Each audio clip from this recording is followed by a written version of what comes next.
hablar de las elecciones en el Ecuador, que reafirman un patrón muy claro en América Latina en años recientes. Desde 2018 al presente ha habido 18 elecciones presidenciales en América Latina.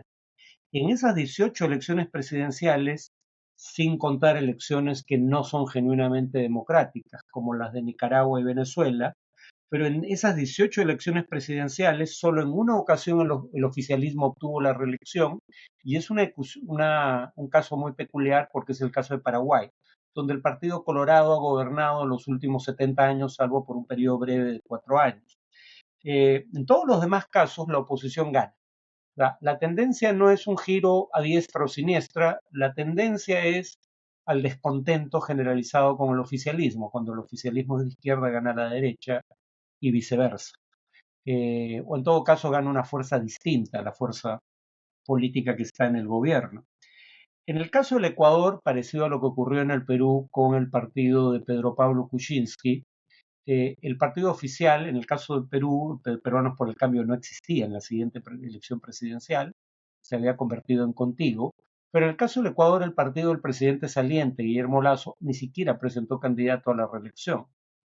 Eh, y claro, las elecciones se daban en un contexto en donde se creía que, el asesinato del candidato Fernando Villavicencio, enemigo acérrimo de Rafael Correa, quien Rafael Correa había criticado en un tono que algunos consideraron incluso amenazante, podía afectar las perspectivas de éxito de su candidata, la candidata de Correa, a las elecciones generales, Luisa González, pero además el que las elecciones se dieran en un contexto en el cual la tasa de homicidios del Ecuador, es decir, el número de gente que muere por homicidio al año de cada 100.000 habitantes, la tasa de homicidios se había cuadruplicado desde 2018 hasta alcanzar 25.9 homicidios por cada 100.000 habitantes en 2022, y se calcula que este año llegaría a 40 homicidios por cada 100.000 habitantes.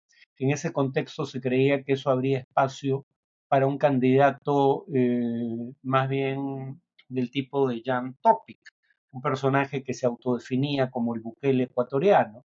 Y la sorpresa que dio el electorado ecuatoriano fue que, igual que en Guatemala, optó por un candidato moderado. No optó por alimentar la polarización que existía entre la clase política o dentro de ella, sino optó por un candidato que no alimentaba esa polarización, como Daniel Noboa, que además no enfrentó directamente al correísmo, pero claro, al igual que en Guatemala, donde también gana un candidato moderado que no alimenta la polarización, como Bernardo Gálvez, no necesitaban hacerlo. ¿Por qué? Porque el país estaba ya de cualquier manera profundamente dividido. En el caso del Ecuador, entre correísmo y anticorreísmo. En el caso de Guatemala, por el amplio descontento con una élite política a la que los guatemaltecos o una buena parte de ellos conocían como el pacto de corruptos. Se comprenderá que quien crea que quienes lo gobiernan son parte de un pacto de corruptos, obviamente votarían por cualquier opción que no represente un miembro de ese pacto, ¿no? Y en el caso de Ecuador pasó lo mismo. Novoa no necesitaba referirse al correísmo para, en segunda vuelta, cuando la alternativa era la candidata de Rafael Correa, obtener el apoyo del voto anticorreísta. Luisa González, la candidata cercana a Rafael Correa, a criterio de muchos apeló en demasía a su, digamos, su mentor político, cosa que de cualquier modo era innecesaria porque nadie dudaba quién estaba detrás de su candidatura, aunque sin embargo tomó la distancia suficiente para decir que no lo indultaría en caso de ser elegida presidenta, porque claro, un indulto implicaría la admisión de que cometió los crímenes que se le imputan, cosa que no hace el correísmo. En materia económica, y esto tiene que ver con el Perú, Luisa González, aunque no lo dijo ella, sino Rafael Correa, era menos proclive a firmar un tratado de libre comercio con México que Daniel Noboa, porque esto afecta al Perú, porque para ingresar a la Alianza del Pacífico, un grupo de 4 países que integra Perú, es condición necesaria suscribir tratados de libre comercio a nivel bilateral con todos los países miembros. Bueno, Ecuador ahora, o por lo menos Luisa González había indicado a través de su mentor, Rafael Correa, que no iba a continuar con las negociaciones para un TLC con México. Noboa sí es partidario de los tratados de libre comercio y por ende probablemente termine de negociar el TLC con México, precisamente porque no se sabe quién gane la siguiente elección en el Ecuador. Eh, Luisa González, además, en materia económica, tuvo que cargar el lastre de declaraciones de su candidato a vicepresidente, el candidato a la presidencia del correísmo en la elección presidencial anterior, Andrés Arauz, que habló sobre la posibilidad de limitar los efectos de la dolarización de la economía ecuatoriana. Habló de que el dólar podría reservarse sobre todo para transacciones con el exterior y que Ecuador podía emitir una moneda propia, aunque no fue totalmente claro al respecto. Bueno, esa propuesta parece haber espantado a algunos electores.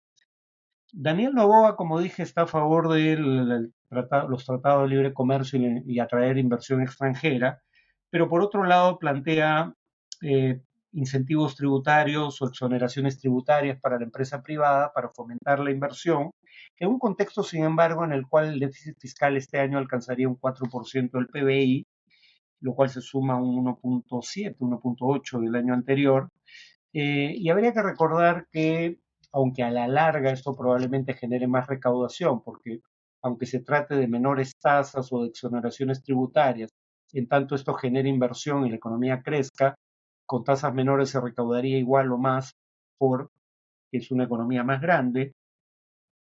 Eso en el mejor de los casos pasará dentro de algunos años.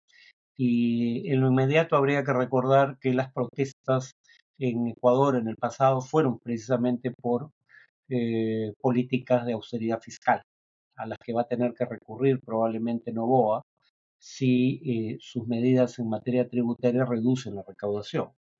Es decir, va a tener que recortar el gasto. Ninguno fue particularmente específico en lo que haría respecto a la violencia.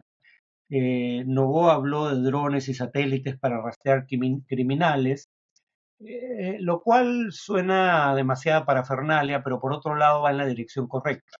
Eh, los, los analistas independientes dirían que lo fundamental en estos casos es la labor de inteligencia y drones y satélites son parte de esa labor, aunque muchos dirían que la inteligencia humana es tan o más importante que la inteligencia electrónica. Además, Novoa habló de la necesidad de encerrar a los líderes más peligrosos de las bandas criminales en barcazas en medio del mar. O sea, a tal punto ha perdido el control de las cárceles el gobierno ecuatoriano que ya ni siquiera se propone retomar ese control, sino crear cárceles flotantes en alta mar. Luisa González, curiosamente, para una candidata de izquierda, generó uno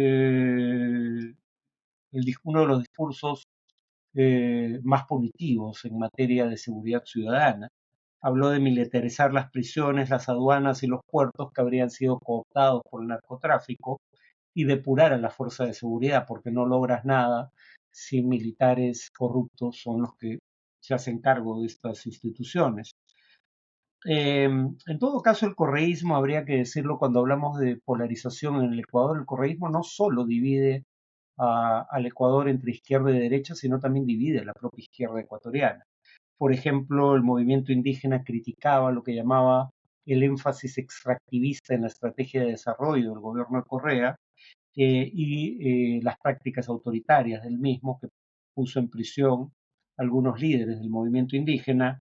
El movimiento feminista critica a González y al correísmo en general por estar en contra de la perspectiva de género en la educación escolar o por no autorizar el aborto en casos de violación, por ejemplo, ¿no? Entonces, el correísmo es una fuerza que divide no solo en torno al eje izquierda-derecha al Ecuador.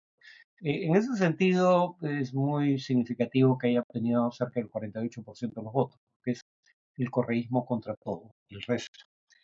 Eh, Ahora, Luisa González ha tenido una actitud inteligente tras su derrota, sabiendo que el periodo de Noboa es un periodo de solo 16 meses y que algunos ciudadanos critican lo que consideran fue una actitud obstruccionista del correísmo durante el gobierno de Lasso.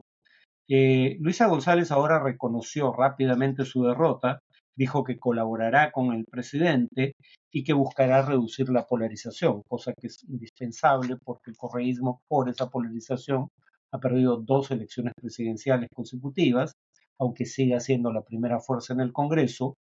Lo único que pidió a cambio es que Daniel Noboa no privatizara los servicios básicos, cosa que probablemente no haga porque no fue propuesta de Noboa, esa fue una propuesta de su compañera de fórmula.